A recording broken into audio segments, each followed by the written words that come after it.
الفاتحة إلى حضرة النبي المصطفى محمد صلى الله عليه وسلم. الفاتحة. أعوذ بالله من الشيطان الرجيم. بسم الله الرحمن الرحيم. الحمد لله رب العالمين الرحمن الرحيم مالك يوم الدين إياك نعبد وإياك نستعين اهدنا الصراط المستقيم صراط الذين أنعمت عليهم غير المغضوب عليهم ولا الضالين. الفاتحة إلى روح الشيخ أحمد بن حسين الشهيد أبي شجاع وإلى روح الشيخ مقاشم الغزي وإلى الشيخ بن عبد القادر الجيلاني وإلى روح شيخنا ورب روحنا الشيخ الله على درجات في الجنة وينفعنا بأسرارهم وأنوارهم وعروضهم بالدين والدنيا والآخرة. الفاتحة. أعوذ بالله من الشيطان الرجيم. بسم الله الرحمن الرحيم. الحمد لله رب العالمين الرحمن الرحيم مالك يوم الدين إياك نعبد وإياك نستعين اهدنا الصراط المستقيم صراط الذين أنعمت عليهم غير المغضوب عليهم ولا الضالين.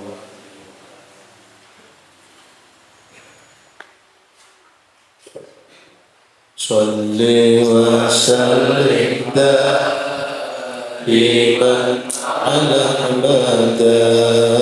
صل وسلم دائما على أحمد والآل والأصحاب من قد وحدا والآل والأصحاب من قد وحدا.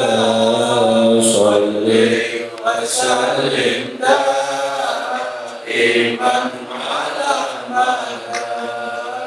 صل وسلم دائما على أحمد والآل والأصحاب من قد وحدا والأهل والأصحاب من قد وحدا.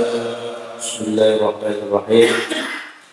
Alhamdulillah wassalatu wassalamu ala rasulillah amma ba'da.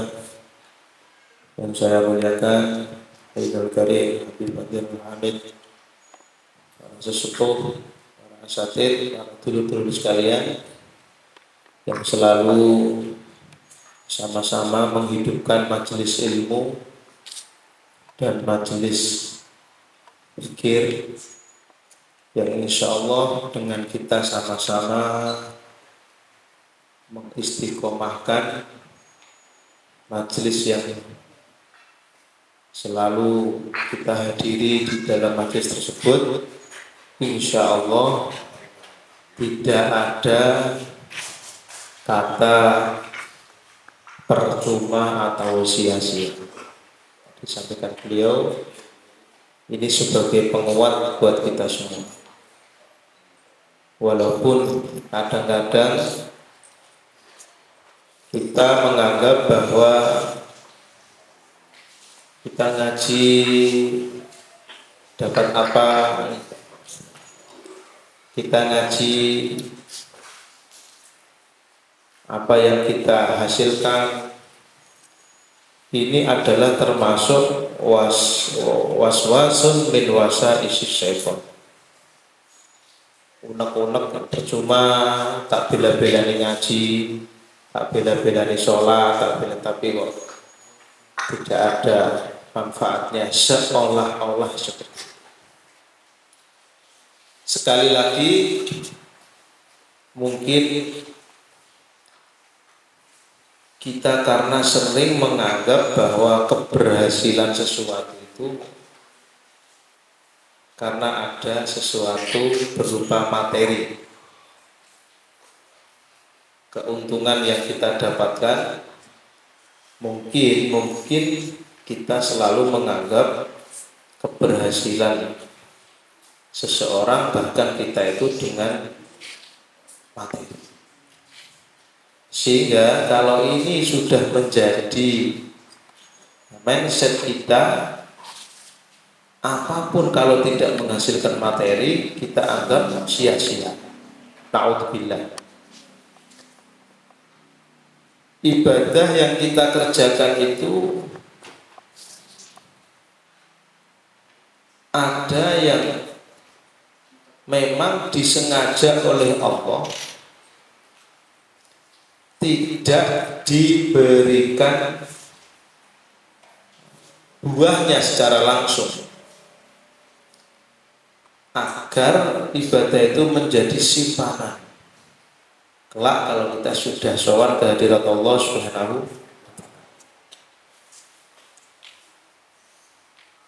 Karena ibadah itu sudah bagus. Kita menjalankan perintah Allah itu sudah hal yang sangat-sangat luar biasa. Coba kalau kita mempunyai mindset atau cara berpikir orang yang tidak dicintai oleh Allah itu tidak akan diberi kesempatan ibadah oleh Allah. Ini coba kita tanamkan di dalam diri kita. Orang yang tidak dicintai oleh Allah tidak akan diberi kesempatan ibadah oleh Allah. Terutama ibadah sholat. Kita pahami dari sekian ibadah yang sangat sakral yang menjadi pembeda antara kita dengan saudara kita yang tidak seakidah itu sholat. Kenapa seperti itu? Karena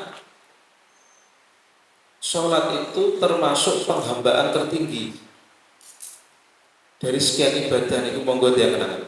Sholat itu termasuk penghambaan tertinggi dalam kita menjalankan tugas sebagai hamba. Coba ya, rukun Islam syahadat. Syahadat itu jelas pengakuan kita atas ketuhanan Allah. Dua sholat, ya, ini sholat nanti kita bahas. Zakat itu ibadah tapi ghairu mahdhur. Artinya ibadah yang hubungannya masih ada kaitannya dengan manusia. Bahasa lain dari zakat itu adalah sedekah. Sehingga dalam Quran itu teksnya ketika Allah membahas tentang zakat itu teksnya ya sedekah. Orang-orang yang berhak menerima zakat itu Allah menyebutkan dalam Al-Quran innamas shadaqatu lil fuqara wal masakin ila akhir ayat. Sedekah. Jadi zakat itu adalah bahasa lain dari sedekah. Nah, sedekah ini mustarak, ibadah yang mustarak. Wong kafir ya sedekah, wong Cina sing ke Islam ya sedekah, wong Yahudi ya sedekah, wong ahli maksiat ya sedekah, wong ahli taat sedekah, mustarak. Dina diteni maling padha maling tambah wajib sedekah iki kancane.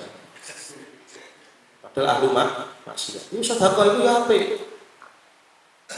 Padahal padha maling genten ngutangi, genten kei imam. Sampai pelacur barang yang nek kancane ra payu, soleh tambah dua ra payu to. Lah sing tau gentenan ngekeki. Bahkan orang yang tidak seakidah dengan kita dikasih kesempatan sama Allah bab itu. Orang-orang Cina lihat ini. Di sini ada masori yang tidak ada. Masori. Bos Jarum itu enggak muslim. Tapi sedekah paling akeh saya Indonesia itu Jarum. Si biaya sekolah Jarum. Orang terkaya nomor 2. Saya nomor 3. Karena nggak terekspor jadi ya sudah saya ngaku sendiri. Pokoknya habis Allah langsung saya. Tapi ya aku jalur Gusti Allah ya jalur bojar. Itu sedekahnya masya Allah luar biasa. Bersedekah. Ya zakat itu ya termasuk sedekah. Puasa, poso, bikin jenengan model-model fikih syariat kalah karo dukun poso. Dukun ini posone sampai 40 dino, 40 bengi, padahal gak sholat. Sampai sekali itu langsung kobong kabeh. Pokoknya dukun sing sampai poso 40 dino, dia buka hanya dengan air minum satu teguk, nanti sahur sekian satu teguk. Itu sampai 40 hari. Ada yang seperti itu. Puasa ya kuat. Tapi gak sholat. Itu sekali meludah itu rumput mati semua. Ini katanya cari, kalau gitu saya besok gak usah, kalau mau tanam padi gak usah beli obat pembunuh. Apa namanya? Gramason. Cukup panggil dia suruh kasih ludah sawah itu garing semua itu. Artinya ada ibadah-ibadah yang mustarak kita nggak perlu, biasa-biasa saja. Wah, dukun-dukun, bahkan orang Hindu itu punya ibadah namanya maso. Itu topo, gak mangan, gak ngopi, gak, semuanya ditinggal. Yang kaitannya dengan nafsu ditinggal semua. Tapi gak sholat. Haji, ibadah seumur, haji umroh, ibadah seumur sekali. Iku nek mampu, gak mampu gak masalah. Tapi nek sholat, ternyata itu ada rukuknya, ada sujudnya, yang Allah pernah marah dengan makhluknya, dengan hambanya yang sudah bertasbih bertahun-tahun karena nggak mau sujud. Itu siapa? Iblis. Sampai Gusti Allah duka. Lah kita alhamdulillah wis gak patek sugih, wis gak jelas, tapi cek diparingi sholat. Jadi ini coba kita, cara berpikir kita bahwa sebaik-baiknya kita yang telah diberi kesempatan ibadah terutama berupa sholat, sehingga kita nggak butuh sedikit pun imbalan dari materi apapun. Wis pokoknya sholat itu sapi sudah menjadi ibadah terbaik. Andaikan Allah tidak membalas urusan dunia kita sebab kita sholat, tidak masalah. Urut-urutannya begini, cara waras-warasan gini, kita belajar mikir waras. Harta, materi, duit, masuk bojo ayu, anak, pokoknya rezeki yang dohir, yang duniawi. Ini kan urusan duniawi. Sholat urusan akhir. Cara waktu ditanya, dunia karo akhirat itu awet mana, apa ini? Itu kan awak dewe nek mukmin waras kan pasti bilang bagus akhirat, dan itu Allah. Walal akhiratu khairul laka. Kan urutannya begitu. Ki salat, ki duit, wis pokoke duit ya sing kaitane gak duwe duit biasa nyelip-nyelipne ning salate kumpul iki lancar duwe. Sing durung duwe anak nyelip-nyelip kumpul dikai nang duwe anak. Pokoke sing urusan-urusan materi lah duniawi.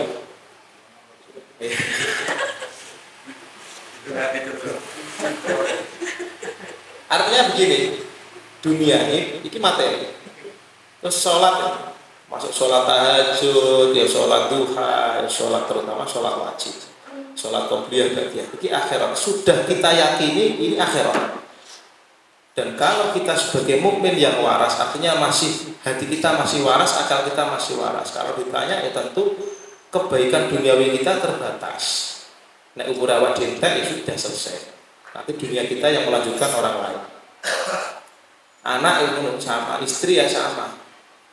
Ada batasan-batasan tertentu. Tentu dari semua sisi orang mukmin yang waras menganggap bahwa barang akhirat itu barang sudah tentu bagusnya, sudah tentu awetnya. Ini barang dunia.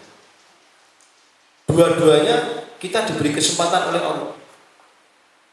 Maka kita sangat-sangat bodoh bahasa. Al-ahmak hamak itu bodoh di atas bodoh.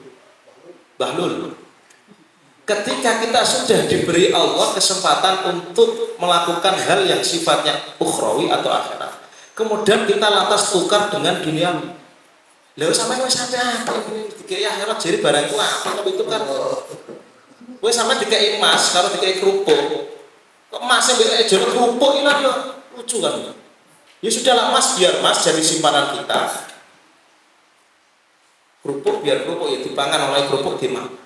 Jangan sampai Kita diberi kesempatan awak dhewe iso duha, diparingi iso maca Quran, diparingi mungkin ada yang sempat puasa, ada yang sedekah. Itu ukhrawi yang andaikan Allah tidak sedikit pun menukar itu dengan materi, tidak jadi masalah karena itu sudah menjadi simpanan terbaik buat kita sebagai mukmin yang waras. Sini gak waras gak masalah. Monggo coba yang waras yang minum. Paham ya?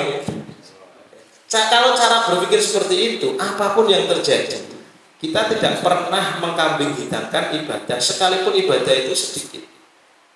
Sudah ibadah biar ibadah. Toh Gusti Allah gak tega.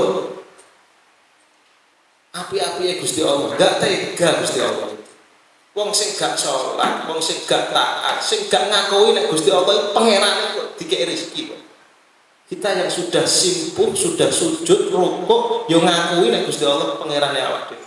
Hanya karena kita sedang beribadah, kemudian tidak diberi materi yang sesuai keinginan kita, kok nganggap ibadah percuma, itu kan ya lucu. Jadi kita itu tidak sedikit-sedikit menganggap bahwa ibadah yang kita kerjakan itu harus ditukar dengan materi. Ya nek donga aja, doa aja, karena doa itu perintah Allah Subhanahu wa taala. Dikongkon donga ya donga, minta apa yang terbaik minta, sehingga as-sholat ad-doa, sholat ya donga. Jadi gak usah donga sama harus sholat ya mesti donga. Sehingga tidak ada sedikit pun dari ibadah kita yang sifatnya percuma itu. Percuma sampai sholat, tapi kelakuannya sampai kayak gitu. Tidak ada. Sholat dia tetap sholat, kelakuan jelek tetap kelakuan jelek. Katanya Mas Gun ya nanti ditimbang saja. Antara sholatnya dengan kelakuan jeleknya banyak yang mana ini nilainya. Kan ada yang begitu, percuma sama sedekah, tapi enggak ada yang percuma kalau bagus. Yang ada itu percuma sama maksiat. Nah, itu maksiat itu ada, percuma sama maksiat itu. Itu ada. Nah, sehingga insya Allah kalau kita memahami bab ini, kita tidak akan pernah kendor di dalam kita beribadah. Mungkin di saat kita sedang tidak baik-baik saja di dalam sisi materi akhirat. Jadi belajar, jadi saya ya belajar, ya jenengan mau banyak belajar, dipelajari. Sehingga insya Allah kita tambah yakin, tambah kuat bahwa kesempatan ibadah di dunia ini mumpung kita masih diberi kesempatan. Kalau sudah dipanggil di sana ya sudah, tinggal ngetik aja. Iya kalau ada yang dipetik, kalau tidak ada. Alhamdulillah sampai saat ini kita masih diberi kesempatan. Nah, orang kalau sudah punya pemikiran kayak gitu, sudah baik-baik saja. Jadi ada masalah apa aja dia nggak pernah. Gusti Allah gak tega. Ada hambanya yang istiqomah, kemudian nurut sama Allah, gak tega. Cuman ada kalanya nggak teganya, memang nggak tega kemudian diberi materi sehingga dia kecukupan, atau nggak tega memang dibuat wis tak simpen aja, wis kanggo sok ben akhirat. Iki kelas aulia, kelas para aulia. Jadi memang nggak dikasih. Kalau dalam kitab-kitab ulama sufi itu malah ketika orang ahli ibadah kemudian diberi materi banyak, itu jatah di akhiratnya itu berkurang. Semakin banyak jatahnya di dunia, semakin dia menikmati banyak hal di dunia, semakin kurang jatahnya di akhirat. Dan kenapa? Sudah dapat imbalan. Takut, Gusti, aku biyen tahajud, aku biyen poso mana? Lah wis mbek jaluk ning donya ya tak kasih. Sampeyan njaluk donya sing banyak tak kasih semua. Lah itu sudah, itu ibadahmu ya sudah jadi itu. Jadi di akhirat berkurang. Lagi orang cerita kisah para mutasawwifin guru-guru kita kalau ngaji bab tasawuf ini sering diceritakan. Barangkali jenengan belum pernah dapat kisah itu. Ada seorang solihin waliyun min auliyaillah. Itu fakir banget. Delalah istrinya ini seneng ngomong-ngomong cerewet. Jadi nggak ukuran ya jenengan kalau punya bojo cerewet itu nggak ukuran apakah sampean sholat atau tidak. Terus jenengan bojoku kok ngamuan berarti aku kurang sholat. Enggak, ya mungkin sampean wis pangkowe ning ngono. Sebenarnya masih jaluk cerai. Ini masalah jaluk cerai itu masalah. Masyhur. Ada orang soleh fakir. Masyhur nek dungane ku mustajab. Masyhur. Setiap orang datang minta opoy tidak lama mesti kabul. Pokoknya masyhur. Datang pejabat. Ya Syekh, Pak Yai, besok ini saya mau nyalon anggota dewan. Kebetulan partainya PKB. Contoh mau. Pripun iki? Aku gak duwe tapi aku duwe niat pengen ngurip agama lewat DPR. Lah ini kan contoh. Terus pripun Mbah Yai? Oh ya, niatmu apa? Bisa ditanya gitu. Niat itu kan mesti nggak, semoga-moga sampai kabul. Gak ngerti 1 minggu dapat uang cair untuk yo pacar mustajab lagi, tapi memang namanya saya rahasiakan biar beliau gak cari. Kalau saya sebut nanti dicari orang ini. Langsung keramat, majelis Fathul Qarib gak laku, orang mustajab. Kiai ini dulu bujukan kayak gak laku lah. Itu setiap orang datang itu didongaknya mesti jaluk opo ae, asal gak jaluk sing maksiat didongaknya. Bayai aku gak duwe omah pirang-pirang tahun saya nebeng kos. Terus piye cok pengen duwe omah sendiri bayai jawab satu. Oh mas nggak lama seminggu kemudian ya delalah Allah kasih jalan orang itu bisa punya rumah. Itu fakta nih ceritanya kiai-kiai itu. Anak sing jaluk mobil macam-macam lah. Nah, istri ini pusing, diparani apa? Pak biar aja lo. Orang mungkin nyelok abang, bujone ini rotok. Kiai keramat atau jogo nek jero rumah wah gak keramat. So, sah menurut aku. Nek jogo Pak Yai Pak Ustaz. Nah, iki cek penting lagi celuk bi to Mas. Cek rotok keramat kalau soalnya kula fikih mateng. Biasanya ulama-ulama sing sufi gak kenal fikih ini.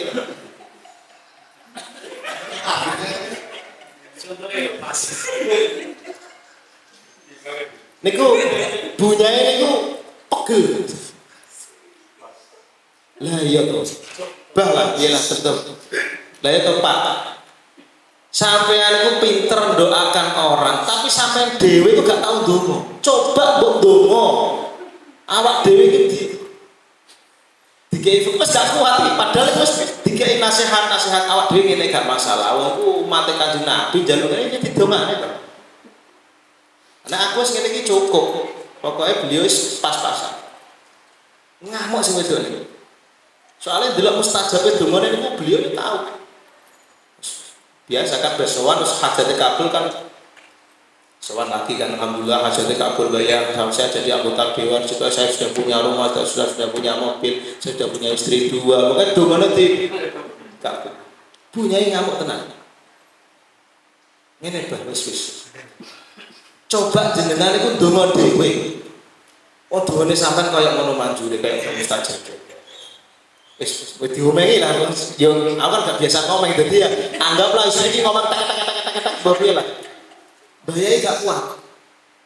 Yo ngene sampean ndelok apa. Aku lek pengen nggo emas kaya wong-wong ngono lho, Bang. Pengen nggo emas kaya wong-wong nek kondangan iso duwe emas, pokoke sutok aku njaluk emas. Ya wis penting insyaallah tak beri. Bayai pegel, padahal maksudnya bayai itu kita gini-gini aja karena beliau yakin amal beliau disimpan di akhirat. Pancen wali Pak. Lanjutan betul wali ojo pakai iki wangel wabut tenan. Saya itu abot. Kula nggih namung sakit cerita mawon. Niki sebagai motivasi bahwa nanti di ujung cerita itu ada hikmah yang bisa kita ambil. Dituruti, ya bengi njaluk ya enggak tahu. Doanya kayak ya mungkin munajat ya Allah, bojo kuwi kula mboten kuat, iki njaluk mas jenengan turuti ya Allah. Pancen mustajab dongane. Enggak punya kepentingan. Nek beliau enggak duwe kepentingan blas di dalam hati. Wis kanggo Gusti Allah tok. Enek wong njaluk tolong didongakne wong niate nulung wong. Enggak kanggo beliau. Pas donga minta mas, malamnya itu bunyai mimpi. Bengi bojone donga, pancen wali sing wedok turu. Niku mimpi. Mimpi jalan-jalan di surga. Ini dalam kitab apa? Mimpi melakukan surga. Iku ono sofa apa? Bahasa kursi apa? Kursi raja. Singgah sana. Iku masya Allah api. Lah ada 2 kursi, iku sikile bertelur tok, jumlah. Kerowak ngerti kerowak. Lah bunyane kita. Iki kursi ini sapa kok complong iki? Ciri malaikat sing jogo. Ini tadi lengkap. Jatahnya si A. Nah si A itu bojone punya ini bang. Tadi lengkap berhubung dia minta sudah tak kasih jatahnya. Jadi elek saya kursi ini. Bunyai tangi. Ora sih domba. Ternyata Bayai tahu. Bunyai tahu bahwa maksud kenapa Bayai kok nggak pernah minta untuk pribadinya. Karena numpuk jatah Pak Yai itu kono wah piatu. Paham betul Mas? Jadi Bunyai mimpi pacar wali keramat jadi celuk sasana. Akhirnya Bunyai ngapunten minta maaf betul sama abah tadi. Bukan abah itu. Pun bah boten usah. Pun kula ngerti maksudnya jenengan saya tahu. Ben, wis kadung. Akhirnya dibalekno meneh disedakoni. Ini sebagai kisah itu ya kisah. Orang hadis ya kisahnya hadis itu kayak wong nek nang dunyane tambah akeh. Berarti jatah akhiratnya semakin berkurang. Tapi katanya Mbah Yai Ghafur Lamongan, kalau gitu sama minta dunia sing akeh buat ana akhirat meneh. Nah wis kadung diparingi sudah terlanjur minta jatah dunia banyak, ya dikembalikan kemanfaatan dikembalikan ke akhirat. Ya masalahnya amal itu ada syaratnya. Ya nek balik, nek gak balik. Ya cemplong tenan kursi ini sampai. Paham ya? Artinya ini sebagai wawasan keilmuan bahwa misalkan kita ini ibadah, ibadah macam-macam, kita kan punya ibadah terbaik masing-masing. Kita ini orang awam seperti kita ini punya ibadah macam-macam lah, punya ada yang ibadah ahli sedekah, gampangan lah macam-macam. Kalau tidak ada balasan materi dari Allah yang kita inginkan sebab amal itu sudah nggak jadi masalah. Biar ibadah sudah jadi ibadah. Biar wis kanggo Gusti Allah termasuk. Nah, pengen duit ya kerja sing tenan kan. Pengen rezeki sing akeh kerja sing tenan. Enggak usah dikait-kaitan dengan ini. Jaluk Gusti Allah diparingi barokah namanya. Kalau barokah iya setiap orang yang terus dia menjaga perintah Allah itu dibarokai, keluarganya dibarokai, rezekinya dibarokai. Kalau barokah. Tapi kalau berupa tambahan materi nggak ada kaitannya. Sholat itu adalah ibadah, sementara materi itu adalah tanggung jawab Allah sebagai Tuhan yang menyatakan di dalam Al-Quran, wa ma min dabbatin fil ardi illa 'alallahi rizquha. Gusti Allah gawe wong urip wis ditanggung. Nah, oleh karena itu kita menjadi hamba Allah yang sedikit-sedikit sudah mengenal bagaimana ibadah kita ini seperti apa. Jangan sampai kita ini punya jiwa yang kapitalis, opo wae nek gak menghasilkan materi seolah-olah itu tidak hasil. Tidak. Muga-muga kayak ngajinya kita, mungkin ibadah kita muga-muga dadi ibadah sing diterima karo Gusti Allah Subhanahu wa taala. Nah, kok jaluk barokah, insyaallah rezeki barokah. Bismillahirrahmanirrahim. Ini saya tadi lupa enggak kalau pancen nang kondangan yang ganggu tenan. Supaya turu kon kondangan tadi enggak. Kemarin karena saya ingat materinya masih di bab pendalaman gerakan dan bacaan sholat. Ini kalau masih ingat, saya ilang lagi. Jadi sholat min haitsu dzatiha, sholat dari sisi dzatnya itu ada gerakan, ada ucapan dari dzatnya sholat. Kalau ada qadha, jamak, qasar itu termasuk waktunya, sifatnya sholat dalam waktunya. Kalau sesuai waktunya ada, kalau luas waktunya qadha, kalau bepergian namanya bisa diqasar, bisa dijamak. Tapi dzatnya sholat dari niat takbir sampai salam itu ada dua komponen, yaitu bacaan dan gerakan. Ini semua ada rahasianya, hikmatut tasyri'nya. Hikmah disyariatkannya ruku, hikmah disyariatkannya sujud, hikmah disyariatkannya baca ini, itu ada semua. Termasuk takbiratul ihram. Nah, dalam kitab fikih salat itu af'alun wa aqwalun makhsusatun muftatahatun bitakbir wa mukhtatamatun bisalam atau bitaslim. Jadi salat itu ya pekerjaan, ucapan yang dimulai dari takbir secara gerakan karena niat itu fil qalbi, tidak berupa ucapan, wa mukhtatamatun bitaslim atau bisalam kalau dalam Tafatul Qorib, Tafatul Mu'in gitu, yang ditutup dengan salam. Artinya aktivitas pokok dalam sholat itu ya pokoknya mulai takbir sampai salam. Ini sakral sekali. Mulai bacaannya kita dalami, mulai bacaannya gerakan. Karena satu rakaat kita pahami, maka untuk berlaku 2, 3, 4 rakaat dan rakaat-rakaat yang bahkan sholat sunnah, sholat apapun, asal kita pahami ini semua sama. Karena yang membedakan sholat sunnah dan sholat wajib itu hanya niatnya saja. Bacaannya sama, takbirnya sama, tahiyatnya sama, rukuknya sama. Kecuali sholat-sholat tertentu kayak sholat jenazah, terus kemudian sholat gerhana itu agak berbeda sedikit. Sholat gerhana itu aneh, rukuknya 2 kali. Jadi sholat gerhana itu dalam sholat itu rukuknya 2 kali. Nanti rukuk, balik lagi, terus nanti rukuk lagi, balik lagi, baru itu nanti. Dalam sholat ini bacaan-bacaan yang perlu kita pahami yang bisa menjadi asbab kekhusyuan sholat kita. Jadi orang itu kalau paham maknanya sholat itu untuk lebih khusyuk lebih mudah. Karena kalau nggak ngerti maknanya, lah tapi mikir apa? Delembing kayak tadi itu. Kalau kita baca Fatihah misalkan nggak ngerti maknanya, itu setelah baca Fatihah mikir apa? Kan nggak tahu.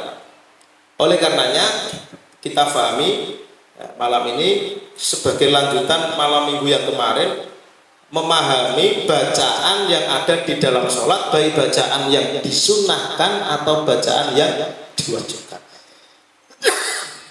Kemarin sampai iftitah. Dua iftitah itu dalam sisi kajian fikihnya, kenapa kok iftitah itu sunnah? Padahal iftitah itu sangat penting, itu bentuk pengakuan bahwa kita Allahu Akbar kabira walhamdulillahi katsira wa subhanallahi bukratan wa asila inni wajjahtu wajhiya lilladzi fatara samawati wal ardh hanifan musliman wa ma ana minal musyrikin inna sholati wa nusuki wa mahyaya wa mamati lillahi rabbil alamin sampai akhir. Itu melihat makna ya penting. Bahkan ulama menganjurkan walaupun sunnah kalau ada waktu nggak boleh ditinggal, nggak boleh sifatnya kalau bisa, nggak sampai taraf wajib. Kenapa kok dikatakan sunnah hal yang sangat penting seperti ini?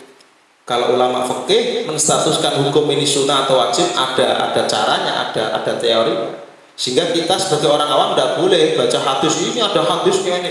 Loh, hadis itu nanti hadis itu tidak menyebutkan apakah ini haram, apakah ini wajib, apakah sunnah muakkad atau sunnah ghair muakkad. Lah yang menentukan iki perintah tapi sunnah loh ya, tidak sampai wajib. Padahal sama-sama redaksinya perintah, yaitu ulama. Lah termasuk doa iftitah itu doa yang sangat, bahasanya namanya doa iftitah, sebenarnya itu pengakuan, penghambaan diri. Kenapa? Karena Nabi dalam riwayat banyak sekali sebelum Fatihah itu memulai dengan iftitah. Iftitah itu nama doanya, nama bacaannya. Nah, kadang-kadang Kanjeng Nabi baca Allahumma ba'id baini wa baina khotoyaya kama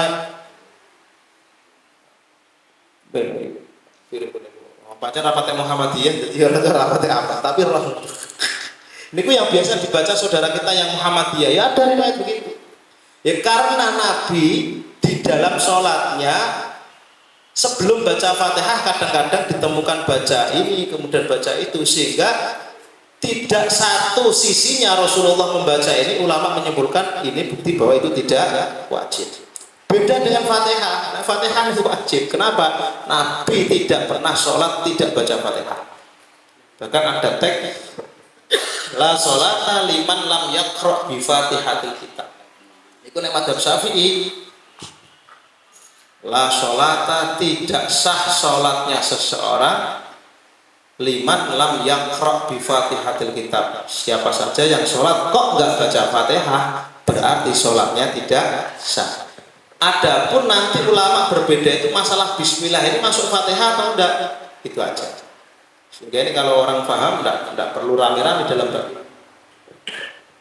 Nah, oleh karenanya sekalipun doa iftitah tidak wajib, hukumnya sunnah, ya tetap kalau ada waktu jenengan baca. Syukur-syukur pas sholat sunnah itu buat dibaca. Kita enggak, malah sholat sunnah malah dicoba disingkat. Padahal itu kesempatan kita tidak terikat dengan imam. Nah, sholat sunnah kan nggak terikat dengan imam, bebas. Itu sekali dimaknai Allahu Akbar kabiro. Ya cukup buru-buru dimaknai baik. Itu takbiratul ihram. Kemudian sami Allahu liman hamidah. Habis. Takbiratul ihram. Fatihah sudah kita pahami ya. Jadi Fatihah itu kalau madzhab kita masuk Fathul Qorib wajib baca bismillah, itu wajib.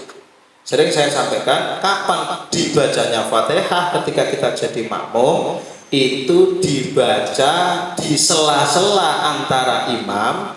Setelah baca Fatihah kemudian imam kan mau baca surat, dan di sela-sela itu dianjurkan dalam kitab-kitab fikih, dalam kitab-kitab bab syariat itu, kalau jadi imam, itu dianjurkan walaupun ini tidak wajib, tapi imam harus paham, memberi kesempatan pada makmum baca Fatihah di sela-sela antara imam baca Fatihah dan surat. Berarti anak imam kok setelah baca Fatihah kok dia kasih jeda, berarti imamnya paham Fathul Qorib. Nek gak berarti ya gak Fatihah paham. Ya gak batal tapi gak terlalu paham. Karena itu memang anjuran. Dianjurkan bagi imam untuk memberi jeda di antara bacaan Fatihah dan suratnya untuk memberi peluang makmum untuk baca Fatihah. Standarnya ya 3 nafas.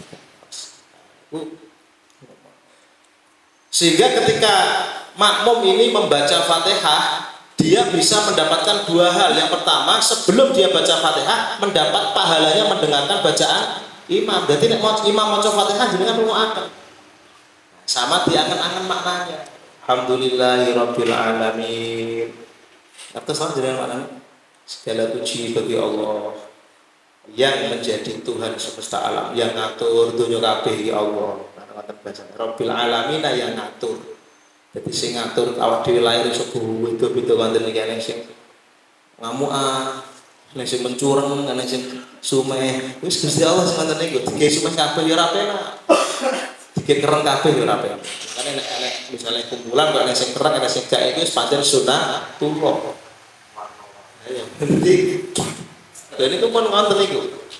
Rabbil alamin, alhamdulillah rabbil alamin, yang ngatur kabeh iki Gusti Allah. Sampai urusan yang kecil, urusan yang besar Gusti Allah. Dan ada beberapa hal yang kita memang tidak punya hak sedikit pun untuk mengatur. Apa itu? Alam. Coba Gusti Allah mewajibkan seorang hambanya ngatur sengenge terus piye caranya? Nah ya coba, gak usah. Pokoknya surat ini muncul dewe. Nanti sudah selesai ya terbit dewe. Itu termasuk Rabbil Alamin. Artinya itu buah dari sifat Rabbul Alamin. Dan itu dengan kembangkan kiamat. Alhamdulillahirabbil alamin. Ar-Rahmanir-Rahim. Niku ada 3 ayat surat Fatihah itu pujian kepada Allah. Segala puji bagi Allah. Di manusia itu sebenarnya tidak layak untuk dipuji. Aslinya begitu. Kalau toh ada manusia dipuji, kembalikan kepada Allah Subhanahu wa ta'ala. Karena pujian itu tidak lepas dari apa yang telah diberikan kepada orang yang dipuji tersebut. Orang dipuji karena hartanya, lah sing kei duit sampai kaya ngono sapa? Yang bisa diberi akal sampai bisa berpikir menghasilkan bisnis yang sampai besar itu sapa? Gawe bento karo Gusti Allah. Bedane telek karo panganane gak iso. Kita kowe bar mangan wis durung urung, padahal bar mangan terong piring dhewe urung. Berarti ora waras. Lho pancen delok wong bodoh nih. Kita wis gak usah wong liya lah kita. Awak dhewe ditarik saiki Gusti Allah set. Gak ngerti apa lepot toleh. Kita bisa begini itu karena kita diberi akal, kemudian akal bisa berpikir bisnis sampai jadi wong sugih. Terus dipuji, orang yang kaya tadi dipuji. Hakikatnya ketika orang memuji orang kaya tadi, hakikatnya memuji Gusti Allah. Alhamdulillah tadi. Terus Ar-Rahman Ar-Rahim itu sifat yang melekat dengan zat Allah yang memang Allah sengaja sifat dua ini Ar-Rahman Ar-Rahim ini disuruh mengulang-ulang hambanya. Ini kajian malam Senin kemarin. Sampai Bismillah itu yang ditaruh di situ ya sifat Ar-Rahman Ar-Rahim. Padahal sifatnya Allah itu banyak. Gusti Allah itu di sifat Al-Muntaqim. Al-Muntaqim apa? Sing nyiksa. Gusti Allah ya nyiksa banget. Ada Syadidul Adzab, sing banget siksane. Itu Allah. Ada Al-Mu'ti, Al-Mani' yang mencegah hambanya dan macam-macam. Tapi Allah sengaja menaruh sifat Rahman dan Rahim setelah Bismillahirrahmanirrahim, yang Bismillah ini dianjurkan oleh Allah. Bahkan Rasulullah pernah dawuh dalam satu riwayat, kullu amrin dibarin la yuda'u fihi bi Bismillahirrahmanirrahim fahuwa abtar. Ono perkara apik apa saja, perkara yang asal tidak maksiat lah, apa saja, kerja, tidur, ngaji, apapun lah. Kullu amrin dibarin la yubda'u fihi bi Bismillahirrahmanirrahim, yang tidak disebutkan bismillah di awalnya, enggak dimulai dengan bismillahirrahmanirrahim, fahu abtar. Abtar itu gerubuk, cacat, enggak sempurna. Sampai begitu pentingnya, itu langsung teknya di Bismillahirrahmanirrahim. Setiap perkara yang tidak dimulai dengan Bismillahirrahmanirrahim itu gak sempurna, cara gak patek barokah. Cara bahasanya gak bisa maksimal keberkahan. Bismillahirrahmanirrahim. Makanya di dalam surat Al-Fatihah berarti sifat Rahman Rahim, setiap orang sholat, berjuta-juta orang sholat, berkali-kali orang sholat tidak boleh meninggalkan sifat Ar-Rahman Ar-Rahim, ditinggalkan karena masuk dalam surat Al-Fatihah. Ar-Rahmanir-Rahim. Ar-Rahman itu dulu kalau ngaji Mbah Yai, Ar-Rahman itu besar-besarnya nikmat, Ar-Rahim nikmat yang kecil. Ada yang riwayat seperti itu. Ada yang Ar-Rahman itu kasih sayang Allah fid dunya wal akhirah, dua-duanya. Ar-Rahim fid dunya atau fil akhirah. Ar-Rahman itu bisa menyentuh orang kafir, orang muslim, orang taat, binatang, pohon-pohonan, makhluknya Allah, semua tersentuh sifat kasih sayangnya Allah pakai Ar-Rahman. Nanti yang sifatnya Allah Ar-Rahim ini menyentuh khusus orang mukmin yang taat, terus kemudian orang-orang yang punya ibadah khusus baik dengan orang tua, pokoknya lebih khusus, lebih spesifik bahasanya, itu Ar-Rahman Ar-Rahim. Itu masih sifatnya Allah. Kemudian Maliki Yaumiddin itu juga masih sifatnya Allah, yang merajai, yang menjadi raja di hari kiamat Allah. Iyyaka na'budu wa iyyaka nasta'in. Niki jenengan monggo difahami. Di dalam gramatika Arab, iyyaka na'budu wa iyyaka nasta'in, itu ternyata Allah mengajarkan Al-Quran, mengajarkan surat Fatihah kepada hambanya, kepada kita semua melalui Nabi Muhammad SAW. Itu sudah didesain dengan bahasa yang paling indah. Tidak ada yang lebih indah dari bahasa Al-Quran. Sekarang begini, Fatihah itu dari Allah yang sudah diberikan kepada kita. Karena kalau itu dari Allah maknanya untuk Allah, itu jadi gaduh. Gaduhnya begini. Iya, Quran itu kan dawuhnya Allah, ya kan? Berarti kalau dawuhnya Allah, ya kalau dawuhnya Allah berupa perintah, itu langsung kena dari Allah ke hambanya. Contoh, ya ayyuhalladzina amanu taqullah, kaulaku sampean kudu takwa ning Gusti Allah, ning Allah ning aku maksudnya. Seperti itu. Tapi iyyaka na'budu wa iyyaka nasta'in. Ini kalau maknanya iyyaka na'budu sebelum diberikan kepada hambanya, artinya Fatihah sebelum diberikan kepada hambanya. Ini kan gaduh mana? Iyyaka kepada engkau. Ucapan ini, lafaz ini dari Allah. Menggunakan kata kepada engkau. Engkau ini siapa? Engkau Allah. Ini kan gaduh. Hanya kepadamu aku menyembah sebelum diberikan kepada hambanya. Berarti itu kan punya Allah kalimat itu. Hanya kepada engkau aku menyembah. Loh, Gusti Allah membahas apa lagi? Paham betul? Kalau iyyaka itu dari Allah sebelum diberikan kepada kita sebagai hambanya, berarti iyyaka kepadamu. Berarti Allah bilang ke siapa ya? Hanya kepadamu aku menyembah dan hanya kepadamu aku meminta. Gusti Allah bilang ke siapa ya? Ya, oleh karenanya kita ini matur suwun ning Allah. Diajari caranya kamu menyembah saya itu kayak gini. Jadi ini kalimat dari Allah tapi sudah diberikan kepada kita sebagai hamba. Jadi seolah-olah itu ucapan kita, iya ya Allah kepadamu aku menyembah dan kepadamu aku memohon. Padahal itu bukan inisiatif kita, itu dari Allah untuk kita dan dikembalikan kepada Allah. Api-api ya Gusti Allah. Contohnya ini. Ini contoh. Kalau orang Makassar itu kan biasanya ada, kalau mau nikah ada apa? Uang panen. Uang panen, uang panen. Rapat, diputuskan uang panen, uang bawang berambangnya, uang masaknya 100 juta. Nah, kebetulan yang laki-laki ini minal fuqara wal masakin mungkin 50 juta. Turunnya ke masjid toh. Kadang fajrul, kadang alisa. Ya pancen gak di omah tuh. Oh minal fuqara wal masakin. Dikasih hantam 100 juta kan setengah mati. Karena perempuan saking cintanya kepada laki-laki. Cinta loh, karena cinta. Mas, cinta loh ya. Yo iki kula golek contoh niki masyaallah susah niki golek contoh. Jane cara iki tausiah niki luar kerjane.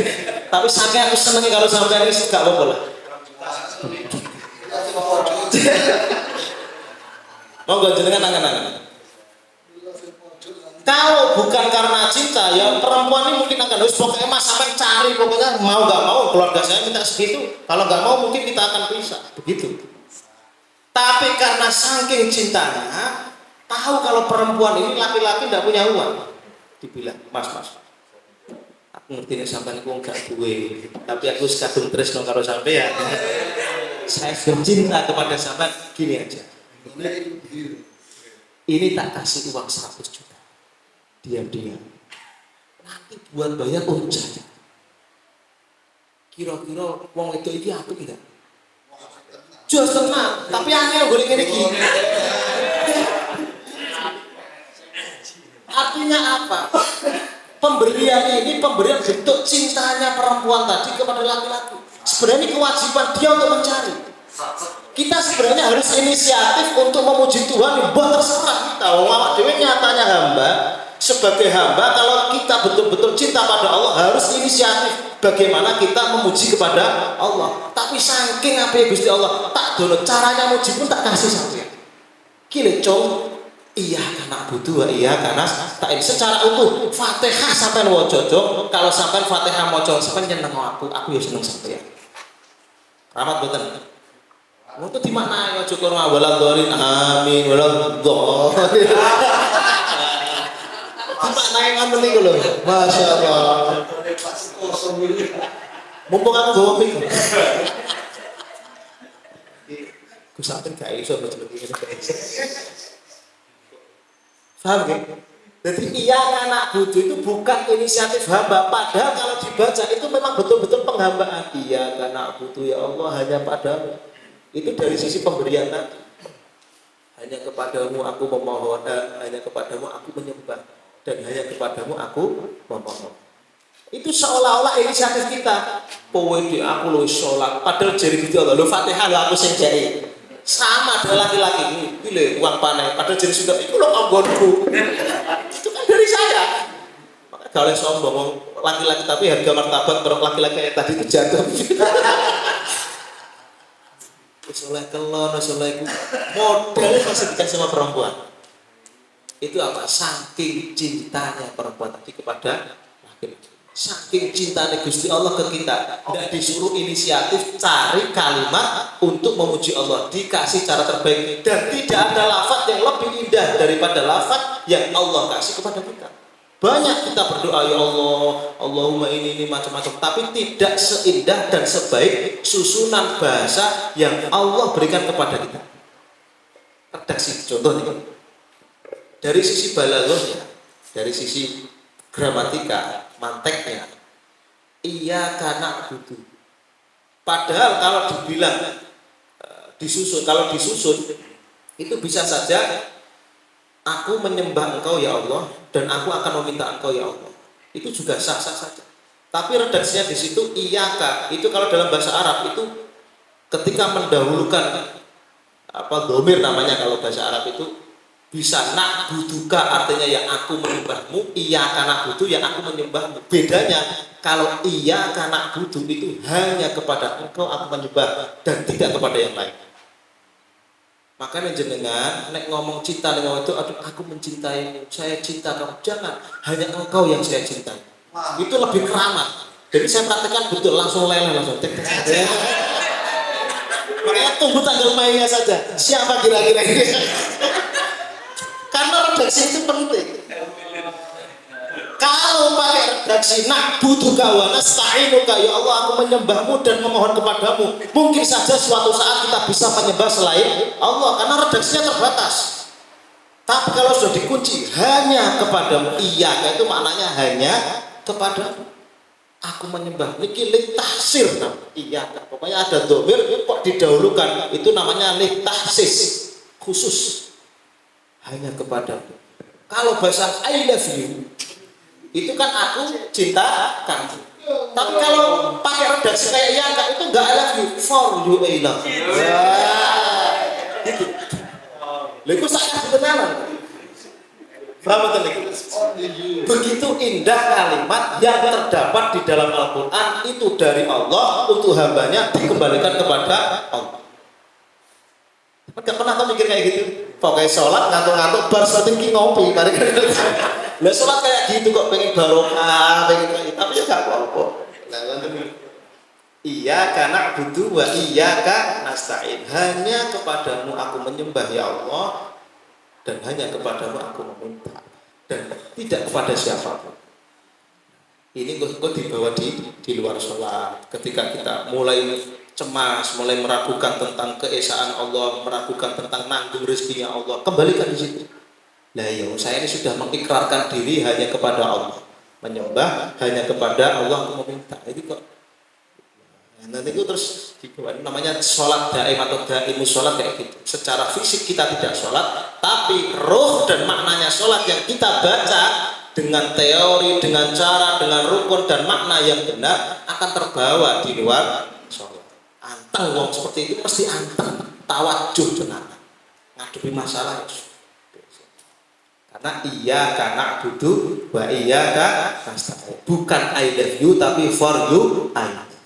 Bukan aku mencintaimu tapi hanya engkau yang aku cintai. Jadi kok ana wong lanang wis ngomong ngono gak oleh dia seneng wong wadon liya. Semar ditawani bolak-balik ditolak. Iku bukan gak gelem, memang sudah menyatakan diri. For you I love. Wong wedok iki ngene langsung lepek-lepek. Masya Allah bahasamu. Tapi sampai rada duwe. Agar diri seorang laki-laki itu bekerja. Si foto apa ngopi. Ya Masya Allah ini sekali-kali ya penting. Jenengan tak ajak serius. Ya, jadi kalau Ini latihannya dulu kalau Mbak ya, ini latihan sholat, itu latihan pas sholat sunnah, karena nggak ada ikatan apapun. Mungkin sholat sunnah pula dengan sing biasa. Jangan pas latihan pas sholat fardu, sampai imam rukuk sampai iya kak nak, iya kak, apa maknanya iya kak, ya Allah, kok ini tuh kok for you I love. Kulo khawatir jenengan yang nantol sing bagian iku, sing tenanan Gusti Allah malah gak nyantol. Padahal tujuan saya itu hanya memudahkan ketika kita punya contoh yang mudah difaham, sehingga kita mencintai Allah itu lebih mudah. Kalau sama makhluknya saja kita bisa mencintai, kenapa kalau sama Allah tidak? Kan begitu. Cuman pancen jamaah mus cerdas-cerdas sing dieling yo sing I love you man, kok iso ngono yo. Iki pancen ngono kuwi. Iya karena butuh iya kan nasta'in. Nah, permintaan terbaik dari sekian permintaan ya wis diajari karo Gusti Allah. Cok sampai minta donya oleh gak apa-apa. Sampai minta dikasih bisa buat rumah gak apa-apa boleh. Sampai minta diberi ini boleh, semua boleh. Tapi dari sekian permintaan ada permintaan yang sangat-sangat baik dan sangat-sangat bermanfaat. Minta apa? Minta ihdinas siratal mustaqim. Iku ya sing ngajari Gusti Allah itu bukan inisiatif Kanjeng Nabi, bukan. Iku bukan inisiatif Kanjeng Nabi, bukan inisiatif ulama, tapi itu dari Allah untuk hambanya dan dikembalikan kepada Allah Subhanahu wa Ta'ala. Jadi proposal itu yang bikin Allah terus jenengan pakai untuk kembali ke Allah langsung ditandakan karena sudah kok itu sudah nyambung. Kalau inisiatif kita Gusti Allah, malaikat sing mikir sih jaluk apa sih itu? Jaluk duit, orang gawe jaluk duit. Diguyu karo malaikat. Jaluk bojo ayu, ora ini kayak ngono. Bukan kalau barang kira-kira kayak gitu. Karena Gusti Allah tidak ngajari jaluk bojo ayu. Bojo ayu itu kan kepentingan kita. Santri ayu sugih itu kan kepentingan kita kan. Gusti Allah tidak ngajari. Adapun ada hadis in tungkahul mar'atu li jamaliha itu bukan perintah, itu kabar. Nek wong ahli hadis ku ngerti. Gitu. Nek hadis tungkahul mar'atu li jamaliha wa li nasabiha wa li hasabiha itu bukan perintah, itu kabar. Rata-rata wong nek donya iku nek nikah karo ayu nek iku rata-rata, tapi nek perintah Gusti Allah gak. Perintah Allah itu apakah ndak boleh minta dikei rezeki lancar? Boleh. Tapi itu bukan permintaan terbaik yang pernah diinginkan oleh Allah Subhanahu wa Ta'ala. Pengen Gusti Allah wae njaluk apa wae terserah, minta apa saja, jangan tinggalkan permintaan yang diajari oleh Allah. Apa itu permintaan yang diajari oleh Allah? Minta diberi hidayah. Ihdinas siratal mustaqim. Ya Allah, tunjukkan kami ke jalan yang lurus dimanapun saya berada. Saelek-elekku ya Allah, jenengan kasih hidayah untuk selalu di jalan yang lurus. Jalan lurus itu jalan yang kayak gimana? Ya dikasih tahu sama Allah. Siratal ladzina an'amta alaihim ghairil maghdubi alaihim waladhdallin. Jalan-jalannya orang yang engkau sudah memberi nikmat kepada mereka, yaitu adalah jalan-jalan siratal ladzina an'amta alaihim, bukan jalannya orang ghairil maghdubi, orang yang kau benci. Ini ada al-yahud wan nasara. Jalan wong Yahudi sing apa wong Yahudi wan Nasara yo megah-megah apa itu jalannya wong kono kabeh, iku aja diikuti kan maksudnya. Walau dolim dan jalannya orang yang sesat aja dielok. Ya Allah, mugi-mugi jenengan tidak memberikan saya untuk kesempatan mengikuti orang-orang yang sesat dan engkau benci. Boleh jaluk apa entuk gak masalah, boleh. Tapi itu tidak seperti apa yang diinginkan oleh Allah. Nek jaluk apa jangan ninggal. Makanya Gusti Allah itu pengen hambanya selalu, makanya diwajibkan. Berarti seolah-olah Allah ingin hambanya selalu minta diberi hidayah.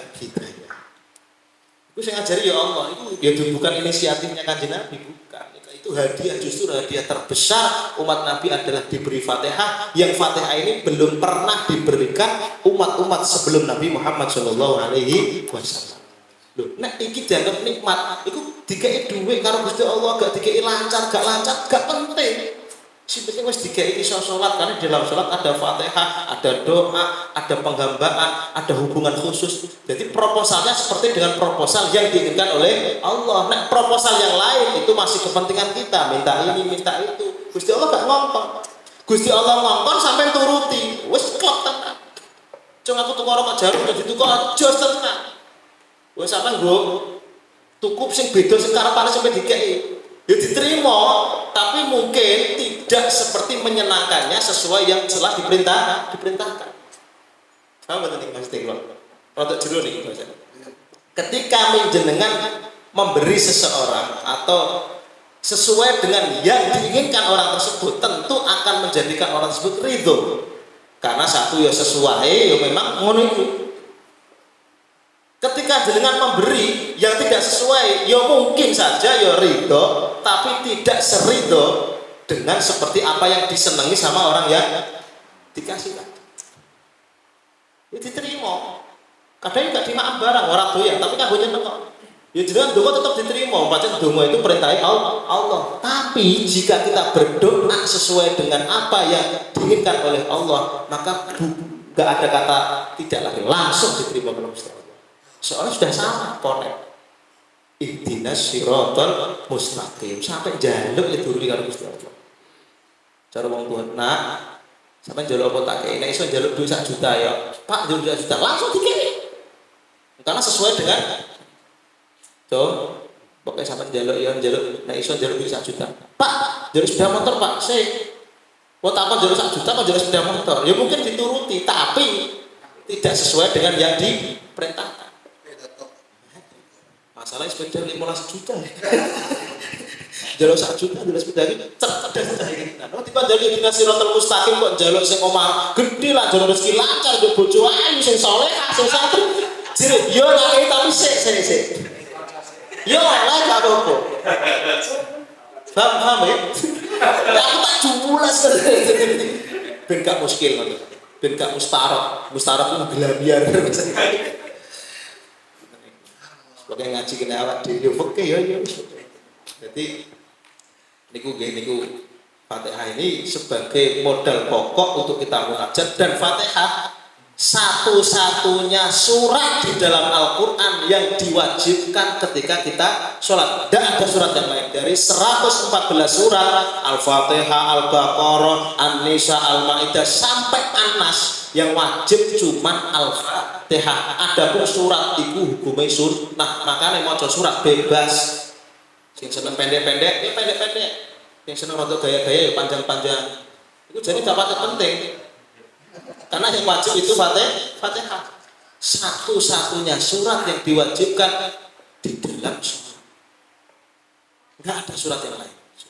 Adapun takbir bukan surat, tahiyat bukan surat, salam bukan surat. Kan yang diwajibkan yang berupa ucapan kan ada 5: takbiratul ihram, baca Fatihah, baca tahiyat akhir, terus baca sholawat. Allahumma sholli ala Muhammad, itu wajib itu. Terus kemudian salam. Semuanya ini bacaan-bacaan biasa, artinya bukan di dalam Al-Quran.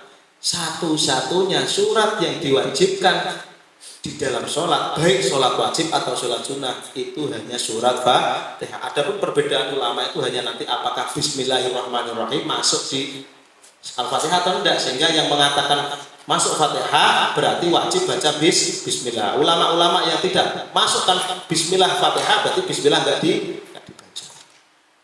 Ini pentingnya memilih. Makanya Fatihah ini dimantep tenang. Adapun surat-surat yang lain kalau ngerti maknanya nggak masalah. Jadi Fatihah tadi ya, kita baca Fatihah sebagai modal memantapkan ibadah yang sudah kita jalani. Andaikan jenengan sudah pernah dengar, ya ini sebagai tambahan, sebagai penguat. Boleh dibilang sanad atau enggak ya.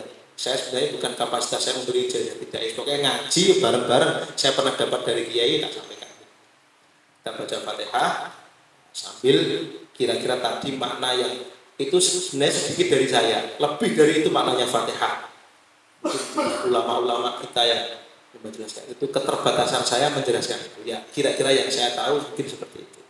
Ya, keterbatasan saya membaca referensi dari kita apalagi tadi banyak tambahan-tambahan sama aku, I love you, uang panai tadi itu Itu hanya untuk memudahkan. Contoh memudahkan. Kalau kita baca Al-Fatihah, karena kita madhabnya kita Bismillah itu masuk kategori surat Al-Fatihah. Jadi dari Bismillah. Bismillahirrahmanirrahim. Alhamdulillahi Rabbil Alamin. Ar-Rahmanir-Rahim.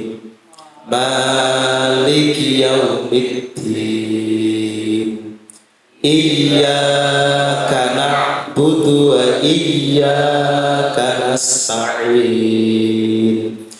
Ihdinas siratal mustaqim. Siratal ladzina an'amta 'alaihim ghairil maghdubi 'alaihim waladdallin. Jadi dengan pengen latihan pas sholat sunnah itu apalagi pas sendirian, maju pas sama koncone mesti digojol gitu. Praktek. Wes guyon meneh. Nek iso ya dono aku mesti wakeh kok. Pas kayak dhewe-dhewe belajar itu pas sholat sunnah. Karena nanti sholat wajib anggap itu sudah sebagai tempur. Jangan latihan pas sholat wajib. Mesti kula yakin keri sama makmum imamnya, pasti kepercayaan. Ya biar ada rasanya. Karena kita punya kesempatan ibadah terbaik dan alhamdulillah sampai saat ini kita diberi kesempatan untuk sholat tadi. Demikian ngaji malam ini sebenarnya nggak butuh banyak, malah lupa nanti satu-satu kita berada itu as-sholat min haitsu dzatiyah, dari sisi dzatnya kita paham. Pokoknya nanti mulai takbir sampai salam, kalau bisa kita khususnya jamaah Al-Hikam, Abadur Rasul, Rotib, Sholawat dalam bab sholat kalau bisa kita jangan awam. Jadi minimal kalau keluarga kita belum tahu kita bisa menjelaskan khusus bab sholat. Kita butuh kitab. Jangan bawa kitab pasti fitnah. Terus jadi ulama saya gitu.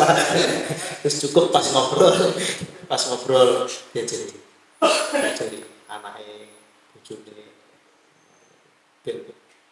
sama-sama dapat rahmat Gusti Allah melalui dokter. Karena kita punya apa? Ngandeli apa nih kan ngandeli dia. Oke, saya kira begitu. Nanti kalau ada yang tanya masih ada waktu 10 menit. Mohon maaf tadi sampai guyon-guyon.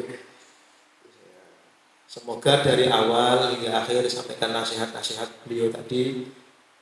Semoga mendapatkan barokah dari Allah Subhanahu wa taala. Demikian, assalamualaikum warahmatullahi wabarakatuh.